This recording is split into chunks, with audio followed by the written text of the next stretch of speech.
అన్న అన్నీ చెప్తున్నాడు కానీ రేగ కాంతారావు లాగెట్ల వాళ్ళ కొడతాడో చెప్తలేడని.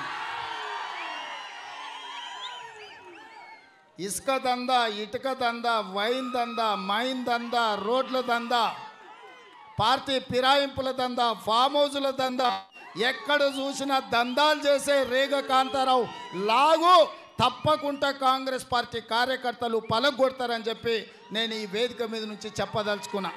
అదేవిధంగా ఈ పినపాక ఎమ్మెల్యే నేను హెచ్చరిస్తున్న పోలీసు మిత్రులకు కూడా నేను విజ్ఞప్తి చేస్తున్నా. మా పార్టీ కోసం దాత ఇచ్చిన స్థలంలో మా కార్యకర్తలు, మా కేశవరెడ్డి లాంటి వాళ్ళు చాలామంది ఇటుకలు, సిమెంటు, స్టీలు దానం ఇచ్చి పార్టీ ఆఫీస్ కట్టించుకుంటే పార్టీ ఫిరాయించిన సన్నాసి మా పార్టీని ఆక్రమించుకుంటే మా వాళ్ళు ఫిర్యాదు చేస్తే మా వాళ్ళ మీదనే 10 కేసులు పెట్టినరు. ఇంత దుర్మార్గం, ఇంత దోపిడీ, ఇంత అరాచకం ఉంటుందా? ఎవరైతే పోలీసులు మా కార్యకర్తల మీద కేసులు పెట్టినరో డైరీలో మీ పేర్లు రాస్తాం.